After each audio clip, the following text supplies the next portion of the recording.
हरे कृष्णा। सनकादि जी कहते हैं, नारद जी, इस प्रकार तुम्हें मैंने ये सप्ताह श्रवण की विधि सुना दी। अब और क्या सुनना चाहते हो? श्रीमद् भागवत से ही भोग और मोक्ष दोनों हाथ लगते हैं। श्रीमद् भागवत नामक एक कल्प वृक्ष है जिसका अंकुर बहुत ही उज्जवल है। सत्व स्वरूप परमात्मा से इस वृक्ष का उद्गम हुआ है। यह 12 स्कंदों अर्थात मोटी डालियों से सुशोभित है। भक्ति ही इसकी थालहा है। 332 अध्याय ही इसकी सुंदर शाखाएं हैं। 18,000 श्लोक ही इसके पत्ते हैं। यह संपूर्ण अभिष्ट फलों को देने वाला है। इस प्रकार ये भागवत रूपी दिव्य वृक्ष अत्यंत सुलभ होने पर भी अपनी अनुपम महत्ता के कारण सर्वोपरि विराजमान है। सूत जी कहते हैं, ऐसा कहकर सनकादिक महात्माओं ने परम पवित्र श्रीमद् भागवत की कथा बाचनी आरंभ की, जो सब पापों को हरने वाली तथा भोग और मोक्ष प्रदान करने वाली है। उस समय समस्त प्राणी अपने मन को काबू में रखकर 7 दिनों तक वह कथा सुनते रहे। तत्पश्चात सबने विधि पूर्वक भगवान पुरुषोत्तम की स्तुति की। कथा के अंत में ज्ञान, वैराग्य और भक्ति की पूर्ण रूप से पुष्टि हुई। उन्हें उत्तम तरुण अवस्था प्राप्त हुई जो समस्त प्राणियों का मन हर लेने वाली थी। नारद जी अपना मनोरथ सिद्ध हो जाने से कृतार्थ हो गए। उनके सारे शरीर में रोमांच हो आया और वे परमानंद में निमग्न हो गए। इस प्रकार कथा सुनकर भगवान के प्रिय भक्त नारद जी हाथ जोड़कर प्रेम पूर्ण गदगद वाणी में सनकादि महात्माओं से बोले, तपोधनो, आज मैं धन्य हो गया। आप दयालु महात्माओं ने मुझ पर बड़ा अनुग्रह किया है। सप्ताह यज्ञ में श्रीमद् भागवत का श्रवण करने से आज मुझे भगवान की प्राप्ति हो गई है। मैं श्रीहरि के और समीप आ गया हूँ।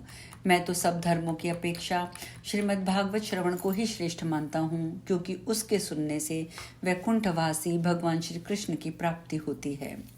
सूत जी कहते हैं, वैष्णवों में श्रेष्ठ नारद जी जब इस प्रकार कह रहे थे, उसी समय 16 वर्ष की अवस्था वाले व्यास पुत्र योगेश्वर सुखदेव मुनि वहां घूमते हुए आ पहुंचे। वे ऐसे जान पड़ते थे मानो ज्ञान रूपी महासागर से निकले हुए चंद्रमा हों। वे ठीक कथा समाप्त होने पर वहां पहुंचे थे। आत्मलाभ से परिपूर्ण श्री सुखदेव जी उस समय बड़े प्रेम से धीरे धीरे श्री भागवत का पाठ कर रहे थे। उन परम तेजस्वी मुनि को आया देख सारे सभासद तुरंत ही उठकर खड़े हो गए और बैठने के लिए एक ऊंचा आसन दिया। फिर देवर्षि नारद जी ने बड़ी प्रसन्नता के साथ उनका पूजन किया। जब वे सुखपूर्वक आसन पर विराजमान हो गए तो मेरी उत्तम वाणी सुनो, ऐसा कहते हुए वे बोले, भगवत कथा के रसिक भावुक भक्तजन, ये श्रीमद् भागवत देवेद रूप काल वृक्ष पका एवं चूक कर गिरा हुआ फल है, जो परमानंदमय अमृत रस से भरा है। ये सुखदेव रूप तोते के मुख से इस पृथ्वी को प्राप्त हुआ है। जब तक ये जीवन रहे तब तक संसार का प्रलय ना हो जाए, तब तक आप लोग इस दिव्य रस का नित्य निरंतर बारंबार पान करते रहिए।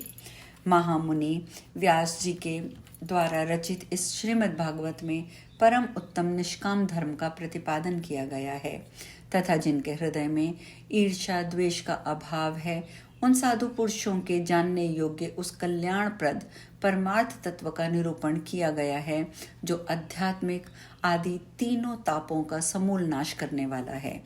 इस श्री भागवत की शरण लेने वाले पुरुषों को दूसरे साधनों की क्या आवश्यकता है? जो बुद्धिमान एवं पुण्यात्मा पुरुष इस पुराण का श्रवण करने की इच्छा करते हैं, उनके हृदय में स्वयं भगवान तत्काल प्रकट होकर सदा के लिए स्थिर हो जाते हैं।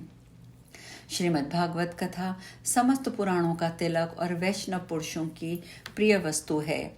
इसमें परमहंस महात्माओं को प्राप्त होने योग्य परम उत्तम विशुद्ध अद्वैत ज्ञान का वर्णन किया गया है तथा ज्ञान, वैराग्य और भक्ति से सहित नैष्कर्म धर्म को प्रकाशित किया गया है।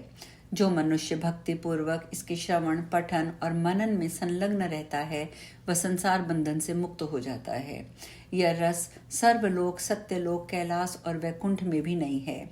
अतः सौभाग्यशाली पुरुषों, तुम इसका निरंतर पान करते रहो, कभी किसी प्रकार भी इसको मत छोड़ना।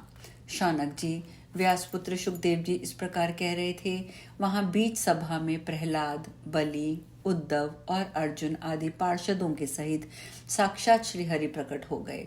देवर्षि नारद ने भगवान और उनके भक्तजनों का पूजन किया।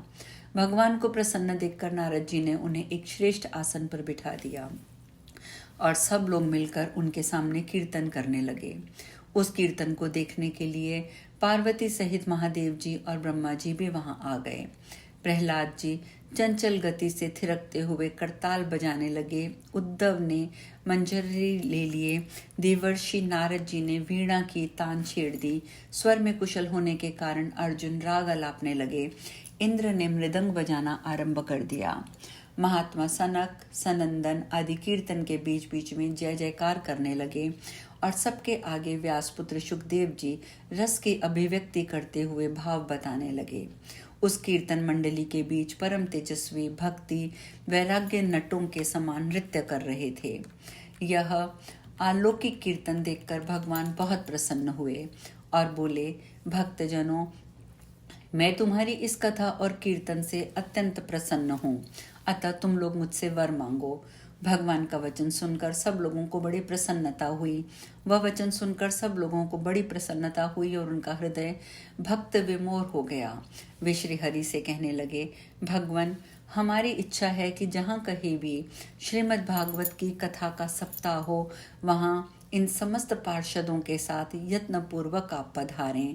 हम लोगों का ये मनोरथ अवश्य पूर्ण होना चाहिए।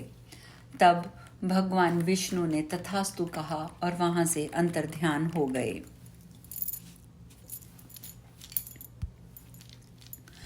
तत्पश्चात नारद जी ने भगवान तथा उनके भक्तों के चरणों को लक्ष्य करके मस्तक झुकाया और सुखदेव आदि तपस्वियों को भी प्रणाम किया।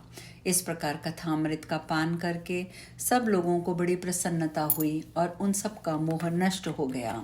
फिर वे सब लोग अपने अपने स्थान को चले गए। उस समय श्री सुखदेव जी ने ज्ञान वैराग्य सहित भक्ति को श्रीमद् भागवत शास्त्र में स्थापित कर दिया।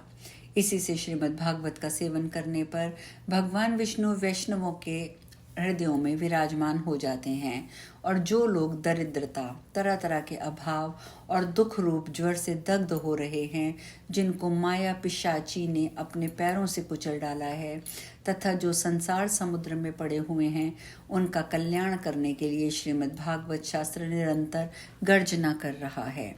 शौनक जी ने पूछा, सूत जी, सुखदेव जी ने राजा परीक्षित को, गोकर्ण ने धुंधकारी को तथा सनकादि ने देवर्षि नारद को किस किस समय श्रीमद् भागवत कथा सुनाई?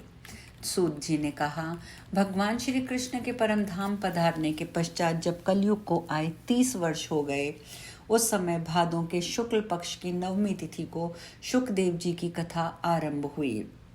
राजा परीक्षित के कथा सुनने के पश्चात कलयुग के 200 वर्ष बीत जाने पर शुद्ध आषाढ़ मास में शुक्ल नवमी में गोकर्ण जी ने कथा सुनाई थी। इसके बाद जब कलयुग के 306 वर्ष व्यतीत हो गए, तब कार्तिक शुक्ल पक्ष की नवमी को सनकादि ने कथा आरंभ की थी। पाप रहित शौनक जी, आपने जो कुछ पूछा था वह सब मैंने बता दिया। इस कलयुग में श्रीमद् भागवत की कथा संसार रूपी रोग का नाश करने वाली है। संत जन, आप लोग श्रद्धा पूर्वक इस कथा अमृत का पान करें। यह भगवान श्री कृष्ण को परम प्रिय, समस्त पापों का नाश करने वाला तथा मुक्ति का एकमात्र कारण तथा भक्ति को बढ़ाने वाला है। इसको छोड़कर लोक में अन्य कल्याणकारी साधनों के बारे में विचार करने की क्या आवश्यकता है? अपने सेवक को पाश हाथ में लिए देख यमराज उसके कानों में कहते हैं, देखो, जो लोग भगवान की कथा वार्ता में मस्त हो रहे हों, उनसे दूर ही रहना। मैं दूसरे ही लोगों को दंड देने के लिए हूँ और उन्हीं को दंड देने में मैं सिर्फ समर्थ भी हूँ, वैष्णवों को नहीं। इस आषाढ़ संसार में विषय रूपी विष के सेवन से व्याकुल चेत हुए मनुष्यों, यदि कल्याण चाहते हो तो आधे क्षण के लिए भी श्रीमद् भागवत कथा रूपी अनुपम सुधा का पान अवश्य करो। अरे भाई, घृणित चर्चा से भरे हुए कुमार्ग पर क्यों व्यर्थ भटक रहे हो? इस कथा के कानों में पड़ते ही मुक्ति हो जाती है। मेरे इस कथन में राजा परीक्षित प्रमाण हैं। श्री सुखदेव जी ने प्रेम रस के प्रवाह में स्थित होकर ये कथा कही है। जो इसे अपने कंठ से लगाता है वह वैकुंठ का स्वामी बन जाता है। शौनक जी, मैंने समस्त शास्त्र समुदाय का मंथन करके इस समय आपको ये परम गुह्य रहस्य सुनाया है। यह समस्त सिद्धांतों द्वारा प्रमाणित है। संसार में श्रीमद् भागवत की कथा से अधिक पवित्र और कोई वस्तु नहीं है। अतः आप लोग परमानंद की प्राप्ति के लिए 12 स्कंद रूप इस सारमय कथा अमृत का किंचित किंचित पान करते रहिए। जो मनुष्य नियम पूर्वक इस कथा को भक्ति भाव से सुनता है और जो विशुद्ध वैष्णव पुरुषों के आगे इसे सुनाता है, वे दोनों ही उत्तम विधि का पालन करने के कारण इसका यथार्थ फल प्राप्त करते हैं। उनके लिए संसार में कुछ भी असाध्य नहीं है। अब हम कथा में आज यहीं विश्राम लेंगे। आगे की चर्चा हम कल करेंगे। हरे कृष्णा।